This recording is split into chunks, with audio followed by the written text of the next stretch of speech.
243 विधायक चुना कर जताई अमरी सदन में, एक विधायक आपके महनार से भी जाएगा। लेकिन एक बात हम आप लोग को कह के जाते हैं, अगर हमरा जैसा आदमी के महनार से चुन कर भेज दिलिए तो उस सदन में आपका चर्चा जरूर होगा कि महनार का कोई विधायक यहाँ पर है, जबकि अभी तक सदन में आप किसी को देखते नहीं होंगे बोलते हुए। कोई विधायक को देखे हैं कि महनार के ये हॉस्पिटल जंदा है, महनार में एगो हॉस्पिटल है, ये मुद्दा पर बतियाते हुए कि गरीब आदमी के पैरों टूट जाते हैं वो प्लास्टर तक यहाँ होता है? नहीं होता है। नहीं। गरीब आदमी के लिए है ना सरकारी हॉस्पिटल है। एगो अपेंडिक्स हो जाए तो ऑपरेशन होता है यहाँ? नहीं होता है। लेकिन कभी सुने हैं अपने सांसद को दिल्ली में जाकर सदन में बोलते हुए बात? नहीं सुने हैं। आज हम खड़े हुए जब चुनाव में निर्दलीय का मतलब है कि हम जनता के तरफ से चुनाव लड़ रहे हैं, हम पार्टी के तरफ से चुनाव नहीं लड़ रहे हैं। हम लोगों को हराने के लिए नीतीश चाचा भी अपनी चुनाव प्रचार में 2 दिन पहले सुने ना, कभी सुने थे कि नीतीश कुमार जी महनार में आए हो चुनाव प्रचार के लिए? इससे पहले कभी नहीं ना सुने हैं। कल तेजस्वी यादव भी आए हैं। ये सब आपके बाल बच्चों के लिए नहीं आए कोई, ये सब अपनी कुर्सी के लिए आए। बात को याद रखिएगा, आपके बाल बच्चों की बात नहीं हुई है। उमेश कुशवाहा जी इतना पावरफुल नेता, अब कहे महनार के हम विकसित महनार बना देंगे। यहाँ से माँ बहन सब जाती है बाजार करने, एको गो सार्वजनिक शौचालय बना हुआ है बाजार में जहाँ कोई बाथरूम के लिए जा सकती है? 3 घंटा 4 घंटा कभी बाजार करने में 2 घंटा 4 घंटा लगता है कि नहीं लगता है? एक भी सार्वजनिक शौचालय नहीं जब जंदाहा में है। आपकी सरकार रही है, आप उस सरकार में प्रदेश अध्यक्ष हैं जदयू के, है कि नहीं? वो पावर इतना कि आपके प्रचार के लिए हम मुख्यमंत्री उतर सकता है। 5 गो मंत्री इससे पहले भी उतरा है प्रचार करने के लिए। हम पूछना चाहते हैं कि अगर उसमें से एको गो मंत्री 1 साल में उतरा होता, कभी स्वास्थ्य मंत्री आकर हॉस्पिटल देख लेता तो हॉस्पिटल की व्यवस्था बढ़िया हो जाता। कभी शिक्षा मंत्री आकर देख लेता कि गरीब के बाल बच्चा जिस सरकारी स्कूल में पढ़ता है उस सरकारी स्कूल में शौचालय तक नहीं है। बच्चियों के लिए अलग शौचालय नहीं है स्कूल में। कई स्कूल में 4 दीवारी नहीं है तो किसी में गेट नहीं है, किसी का नीचे फर्श टूटा है तो किसी का छत झड़कर गिर रहा है। ये मंत्री 5 साल में अगर किसी बार उतर जाता 21 साल पर तो हम मानते कि हमारे बाल बच्चों के लिए वह मंत्री उतरा जंदाहा में। लेकिन नहीं, इस चुनाव में उतरा है तो यकीन मानिए कि वो जो मंत्री उतरा आज बिहार के 5 गो, यहाँ तक कि मुख्यमंत्री भी उतरे, वह आपके बाल बच्चों के लिए नहीं उतरे। डीलर से जो राशन आता है सबको 5 किलो, एक आदमी को 4 किलो मिलता है। कोई नेता स्टेज से बोला कि हम पूरा राशन दिलवाएंगे, नहीं दिलवाया। एक पंचायत में 1500-1600 परिवार है, जितना परिवार है सबसे 1 किलो राशन काट लिया जाता है एक आदमी पर। अगर 7 आदमी है तो 7 किलो कटा, 8 आदमी तो 8 किलो कटा। 1500-1600 परिवार होता है, लाखों का गबन हो रहा है। गरीब के बाल बच्चा का रोटी काट के उसका पेट काट के अमीर आदमी अपना पेट भरता है। इसके लिए कोई स्टेज से बोला नहीं बोला तो आपके बाल बच्चों के लिए वो आया ही नहीं है जंदाहा में और महनार में नहीं आया है। वो आया है क्योंकि ओकर भविष्य अपन खतरा में है। और बाबा साहेब भीमराव अम्बेडकर जी ने आपको इस लोकतंत्र में एक वोट डालने का जो अधिकार दिया है, इसका डर है वो आपको आएंगे। अभी चिराग पासवान जी भी आए, उमेश कुशवाहा जी के प्रचार में महनार में आए कि नहीं आए? 3 दिन पहले कि उमेश कुशवाहा जी के जिता कर भेजिए, इसलिए आए हैं। देख लीजिए, किसी भी जाति के रहिए, चाहे यादव हो, चाहे पासवान हो, राजपूत हो, ब्राह्मण हो, मुसलमान हो, कोई भी हो, नेता जो अभी आ रहा है उस चाह रहा है कि ऊपर कुर्सी न डगमगा जाए।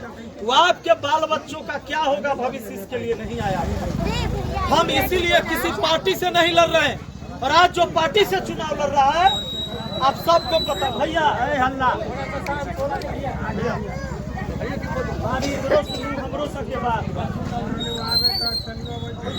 आज सब टिकट खरीद के चुनाव लड़ रहा है। आप सबको पता होगा कि टिकट बिक रहा है कि नहीं। आज का टिकट बिका है।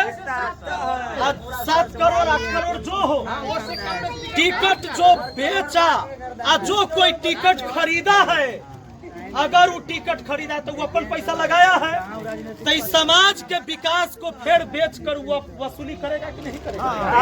अगर 8 करोड़ लगाया है तो 16 करोड़ है 5 साल में वसूलेगा इसी समाज से। कहां से वसूली होगा सुन लीजिए, ब्लॉक से, अनुमंडल से, थाना से, और जितना भी रोड नाला नाली बनेगा, लाइट लगेगा, स्कूल बने, कॉलेज बने, उस सब में कमीशन फोड़ी करके वापस फिर अपन जेब भराई होगा। याद रखिएगा, जो टिकट खरीद सकता है उस समाज को भी बेच सकता है, काहे कि ओकरा खरीदने बेचने आता है। मैं जब चुनाव लड़ने चला हूं, मेरा पहला दिन से घोषणा था कि हम निर्दलीय लड़ेंगे। आज जितना भी कैंडिडेट है कोई अपन बात पर नहीं है। संजय भाई कहे हम आरजेडी के सच्चा सिपाही, आरजेडी टिकट नहीं दिया।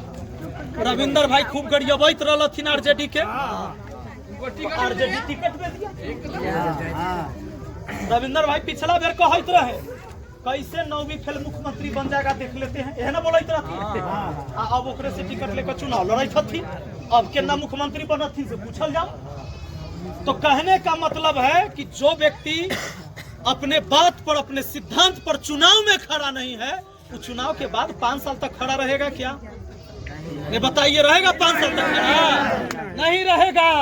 तो ऐसे लोगों को रास्ता दिखाने का काम कीजिए, जिसको सिर्फ कुर्सी का लालच है, जिसको सिर्फ सत्ता का लालच है। हम चले हैं व्यवस्था के लिए लड़ने। हम चाहते हैं गरीब अमीर नेता अधिकारी सब के बाल बच्चा के एक किताब पढ़ाओ स्कूल में। नेता सब के बाल बच्चा पढ़ रहा है दिल्ली में, विदेश में, उस पढ़ रहा है उधर सीबीएसई बोर्ड में, एनसीईआरटी, और आपका बाल बच्चा पढ़ रहा है उस सरकारी स्कूल में दोसर किताब।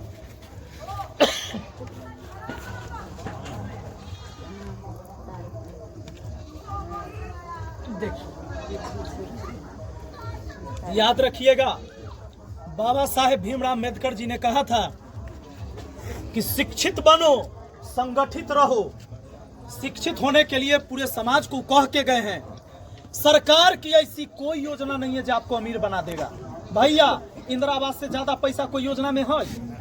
12,000 शौचालय में, वो 2,000 घूस ले लेता है। हम जहाँ जा रहे हैं सब कह रहा है कि मुखिया जी आपके यहाँ कमीशन खोरी नहीं हो रहा है, लेकिन हमरा सबके यहाँ तक नामो जोड़वाने में 3-3 हजार 4-4 हजार ले लिया। उसमें भी सबको नहीं मिला, वो में सबके नहीं मिला। गरीब आदमी को तो आवासों नहीं मिला, झोपड़ी वाला झोपड़ी में है। 1,20,000 रुपया सरकार की योजना है इंदिरा आवास में, प्रधानमंत्री आवास योजना जो है। आप बताइए, उसको मिल जाने से कौन अमीर हो गया? गरीब आदमी अमीर हुआ? एको को नहीं हुआ। तो गरीब आदमी कभी अमीर सरकार की योजना से हो ही नहीं सकता है। आप अगर मजदूर हैं, आप मजदूरी करते हैं, दिल्ली पंजाब गुजरात में कमाने जाते हैं, लेकिन आप चाहते हैं कि आपका बाल बच्चा फिर मजदूर न रहे। एक अच्छा शिक्षा हासिल करना होगा, बढ़िया शिक्षा हासिल करना होगा, बाल बच्चा को पढ़ाना होगा। ये पीढ़ी पूरा दम लगाइए कि अगला पीढ़ी आपका बदल जाए। लेकिन सरकार ने शिक्षा व्यवस्था कैसा किया? 2 तरह के।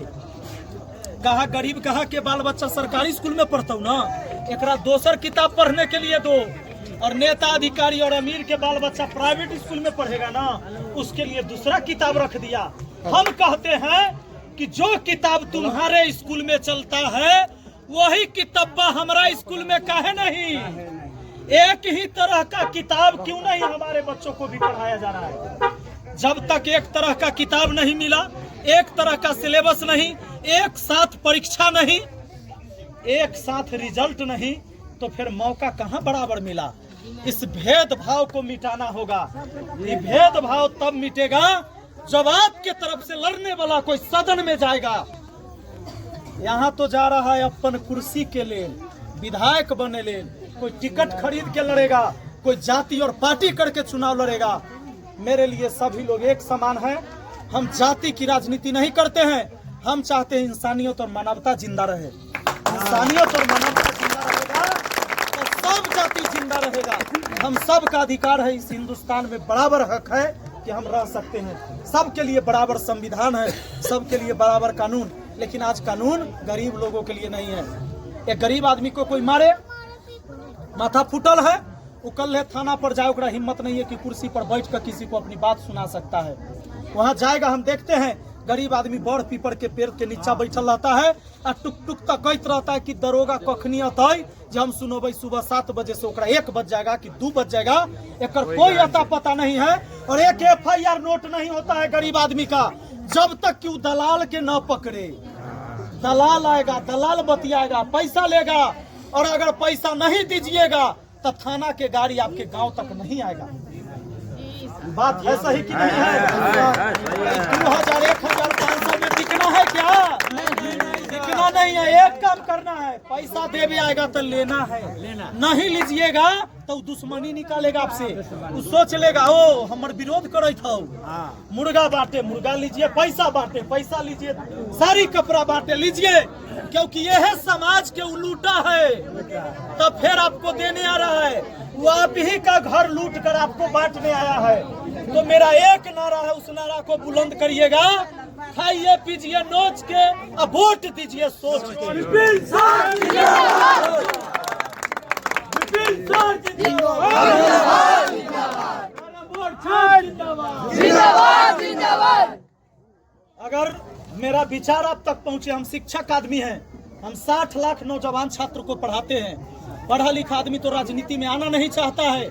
पढ़ा लिखा आदमी सोचता है कि राजनीति बहुत गंदा है, कल्ला में पढ़बो, ये तो चोर उचक्का के चीज है जी, कहला इसमें पढ़बो नहीं पढ़ो। लेकिन हम पूछना चाहते हैं कि अगर पढ़ा लिखा आदमी अगर नहीं आए राजनीति में तो अनपढ़ चोर गुंडा माफिया पूरे समाज पर शासन करता है कि नहीं करता है? तो पढ़ा लिखा व्यक्ति भी जिम्मेदार है खराब व्यवस्था का। अरे आप नहीं जा रहे हैं तब न गलत लोग आ रहा है, आप जाइएगा तब न वो सब हटेगा। जब यह देश आजाद हुआ, बाबा साहेब भीमराव अम्बेडकर के पास डिग्रियां थी, वो पढ़े लिखे लोग थे, चाहे सरदार भगत सिंह हो, सरदार वल्लभ भाई पटेल हो, लाला लाजपत राय हो, महात्मा गांधी हो, सुभाष चंद्र बोस हो, जिन्होंने अंग्रेजों से आजादी दिलाई, वो सब पढ़ा लिखा लीडर था कि नहीं? बाद में ना चोर गुंडा सब घुस गया। एकरा सब के कैसे हटाइएगा? इस सब को हटाइएगा, आपके पास अधिकार दिया गया है, एक वोट है, वोट सोच समझ के डालिए। और अगर मेरा विचार से आप सहमत है तो हमारा छाप है, याद है सब लोग को? कौन छाप? कैरम बोर्ड छाप 15 नंबर में है। चाचा चाची भैया भाभी जितना भी है, दादा दादी सब लोग इकट्ठा हो जाओ, एक तरफ से अगर मत दीजिए, हमारा जैसा आदमी के सदन में भेजबे ना, हम अपने के सामाजिक मुद्दा पर जाकर हुआ बहस करम कि महनार में ये चाहिए, हॉस्पिटल में सारा दवाई और ऑपरेशन की व्यवस्था होना चाहिए। आज एगो डिलीवरी पेशेंट जाए, डिलीवरी पेशेंट जाता है हॉस्पिटल में तो तुरंत हुआ के नर्से जो है दलाली करे लगता है, कहता है जल्दी ले जा प्राइवेट में, ना तो मर जातो, बच्चा मर जाता, माए मर जाता, जल्दी ले जा। आप हड़बड़ाए रहिएगा, घबराए रहिएगा, तुरंत लेके जाइएगा। क्या करेगा? पेट चीर के बच्चा निकाल देगा और कहेगा बच्चा के शीशा में बंद करो, ना तो बच्चा मर जाता। शीशा में बंद करवाया, एगो ओन्ने बिल बन रहा है बच्चा के, अन्य माए के 1 लाख 1.5 लाख 70,000 80,000 90,000 का बिल बनता है। अब बताइए, बाल बच्चा तो सबके घर में पैदा लेता है, लेकिन जितना भी आदमी यहाँ खड़े हैं, केकरा घर में केकरा अकाउंट में 1.5 लाख रुपया है? नहीं है। लेकिन वही पूछ रहे हैं, लेकिन वैसा नौबत आता है तो हम कर्जा लेते हैं ब्याज पर, और पूरा जिंदगी कर्जा चुकवैत हम पिस जाते हैं। क्यों? क्योंकि गंदी राजनीति ने हमको पीस कर रखा है। हॉस्पिटल की बिल्डिंग तो बना दिया, हम उस डॉक्टर से पूछना चाहते हैं, हम यहाँ के नेता से पूछना चाहते रहे अभागा, अगर तुम बिल्डिंग बना दिया और डॉक्टर को पता है कि ऑपरेशन से ही बच्चा होता है, तो तू यहाँ काहे नहीं ऑपरेशन करता है? यहाँ व्यवस्था क्यों नहीं है? हर जाति के नेता बनता है खाली वोट लेवे घड़ी, और विकास के टाइम जातियों के नेता फरार। हम चाहते हैं कि अगर डॉक्टर को लगे कि यह डिलीवरी ऑपरेशन से होगा तो तुम यही करो, यहाँ व्यवस्था होना चाहिए। हम ये व्यवस्था कराएंगे, हम आपके बाल बच्चों की शिक्षा, बेहतर शिक्षा के लिए हम स्कूल में बढ़िया व्यवस्था करवाएंगे। थाना ब्लॉक अनुमंडल में जाइएगा, 1 रुपया किसी को रिश्वत देने की जरूरत न पड़े। आज तक जे पार्टी के विधायक है वो है पार्टी के एसडीएम बैठल है अनुमंडल में, वो है पार्टी के बीडीओ सीओ ब्लॉक में बैठल है, वो है पार्टी के चहेता थानेदार बैठा है, वो है पार्टी के विधायक है। तो कहला किसी का कोई विरोध करेगा? सुने हैं कि यहाँ के किसी सांसद और विधायक को थानेदार से लड़ते हुए नहीं ना सुने हैं?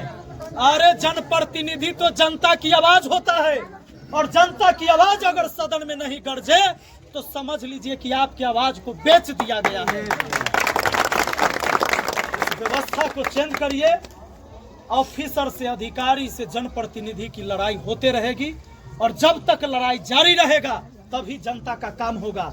लेकिन जनप्रतिनिधि जिसको वोट देकर आप भेजते हैं, वो अगर चुप हो गया तो समझिए कि कमीशन वो खा रहा है, थाना में बैठा दरोगा, अनुमंडल में बैठा एसडीएम और ब्लॉक में बैठा बीडीओ सीओ कमीशन खा रहा है। इस सब मिल बांट के खा रहा है, इसलिए आपके लिए आवाज नहीं उठाया जा रहा है।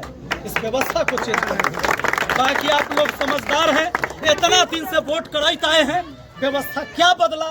जाति के नाम पर और पार्टी के नाम पर बात जिंदाबाद जिंदाबाद जिंदाबाद जिंदाबाद जिंदाबाद।